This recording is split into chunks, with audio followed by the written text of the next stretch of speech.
PJ Wali Kota Bima, Haji Muhammad Rum menghadiri kegiatan diskusi politik yang diselenggarakan oleh Ompunet Media. Acara tersebut berlangsung di Hotel Mutmainnah dan turut dihadiri oleh dosen Universitas Muhammadiyah Bima, pemilik Ompunet Media, serta influencer yang juga merupakan Ketua Gen Milenial Kota Bima.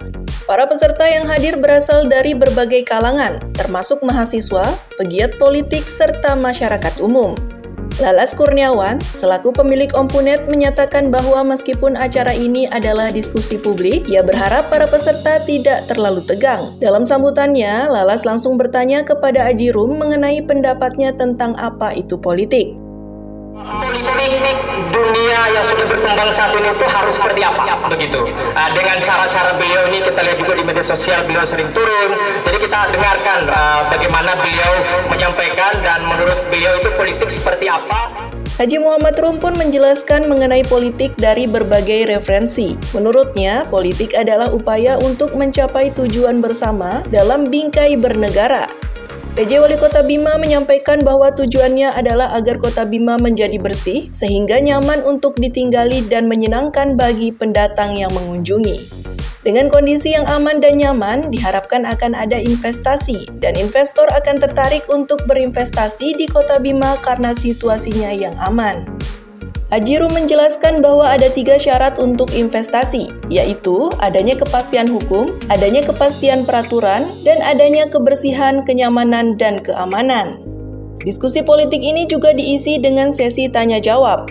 Dalam kesempatan tersebut, salah satu peserta diskusi yaitu Rita bertanya mengenai apa yang ingin diwariskan kepada masyarakat Kota Bima jika pasangan amanah terpilih. Jika nanti terpilih, kebetulan kan kita di sini semua pendukungnya amanah ya Pak ya, insya Allah gitu.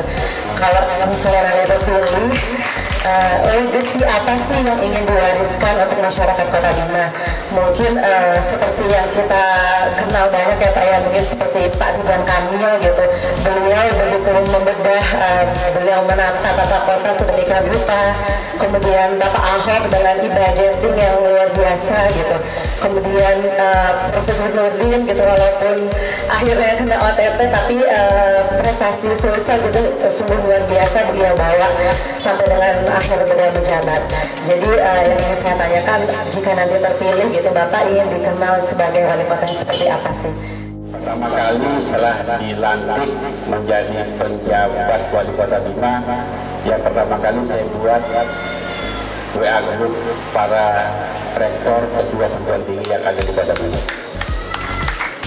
Ini WA group saya bangun. Kenapa?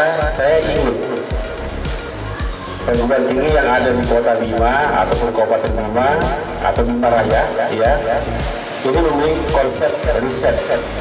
Tapi riset bukan hanya untuk mengejar, mohon maaf, ya, untuk menjadi gelar doktor, profesor, dan poin, bukan itu. Saya ingin riset itu adalah memang akan menjadi acuan kepada pemerintah eksekutif untuk melahirkan menjadi yang konkret. Nah, bisa diimplementasikan risetnya itu. Jadi tidak hanya riset hanya untuk memperkaya perpustakaan kampus. Nah, tapi kita ingin bisa riset kepada kampus-kampus itu betul-betul bisa dimanfaatkan oleh pemerintah kota khususnya. Nah, ini sudah saya bangun dan kami sudah lama berdiri di sini dengan dunia pendidikan, para rektor ataupun ketua pendidikan yang ada di Kota Bima. Berikut adalah sebenarnya saya ini kebetulan ini sudah harusnya ada jadwal menjemput rektor ITS. Ini rektor ITS Surabaya. Ini jarang-jarang mungkinnya ada rektor sekaliber kampus ternama di Pulau Jawa datang ke Kota Bima. Ini jadwalnya sebenarnya saya menjemput beliau dengan jajarannya, bukan beliau sendiri, ya. Saya tadi wakilkan kepada Pak Sekda untuk menjemput. Nanti kami akan ketemu di pelabuhan. Jadi Pak Rektor dan timnya akan membuat desain konsep bagaimana supaya di Kota Bima ini pengembangan pelabuhan. Kita ingin jadi Kota Bima adalah untuk hub, untuk wilayah tengah. Kalau kita jujur pakai jangkar ya, itu kita di tengah-tengah Surabaya maupun daripada Kupang, tengah-tengahnya ada di Kota Bima. Ini menjadi hub. Ini juga mungkin menjawab pertanyaan adik kita terakhir tadi. Apa sih legasinya seperti itu? Ini yang kita akan konkret kita akan lakukan seperti ini. Ada galangan kapal yang selama ini feri-feri itu dikirim ke Surabaya ke Dok.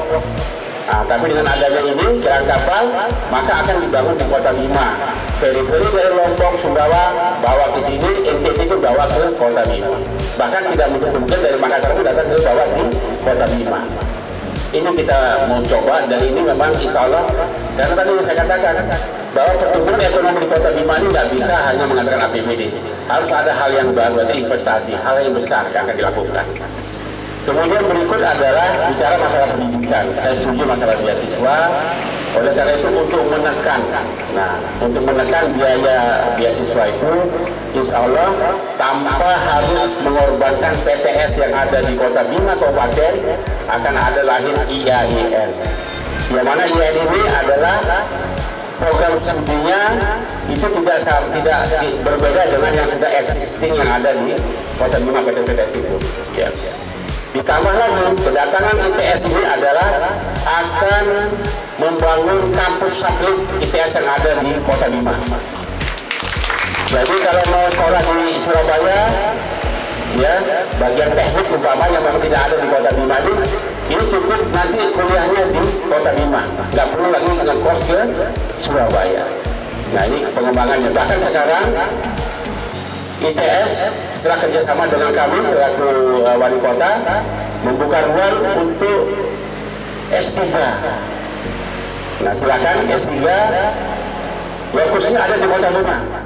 Bersih, baru itu bersih, aman, religius dan umum. Bersihnya ini insya Allah kita akan selesaikan masalah sampah tadi. Ya. Memang sementara masalah sampah ini kami sudah kerjasama dengan BUMN Pegadaian. Nah ini sedang berjalan dalam waktu berapa 2-3 hari ini sudah kemarin sudah ketemu sama kami diskusi bagaimana mengelola sampah yang ada di Kota Bima. Nah inilah yang sudah ini yang saya lakukan, semua yang saya ceritakan adalah 10 bulan saya sebagai penjabat wali kota. Nah inilah sudah mulai ada apa namanya apa ini istilahnya nih bibit-bibitnya lah ya, awal-awal kita punya kayak gini. Dan satu hal, nah ini saya akan buat ya dalam waktu dekat, maka akan ada yang dibuat legacy seperti dikatakan tadi, akan ada pengembangan ya, pengembangan tempat hiburan yang terintegrasi di Amahami Komplek. Ya, insya Allah tahun ini sudah kita bangun adalah mangrove trekkingnya. Kemudian insya Allah tahun depan dan seterusnya kita akan membangun, sudah saya berapa kali mungkin di media sosial bisa dilihat, adalah adanya venue untuk panjat tebing di atas Laut Amahami. Kemudian di Lawata kami sudah PKS dengan investor untuk pengembangan Lawata. Selama ini Lawata dikelola oleh pemerintah daerah, kami berikan kepada pihak ketiga ya biar lebih profesional untuk mengelola Lawata itu. Insya Allah ini sudah mulai kelihatan ya, sudah ada embrionya sekarang, kita lihat. Insya Allah 2025 ini sudah bisa gaspol lah insya Allah untuk kita wujudkan. Termasuk juga kami akan melakukan perbaikan yang memang kalau sekarang kita lihat agak kumuh ya, itu di jalan kembar yang di lingkar Amahami itu kan sangat tidak baik ya, tidak nyaman. Di sana kita coba nanti akan mengusulkan ada perkerasan jalannya ya. Kemudian ini akan kita buat di sebelah kanan, sisi kanannya, bukan di sisi kiri daripada teluk itu harus bersih, adalah adanya UMKM.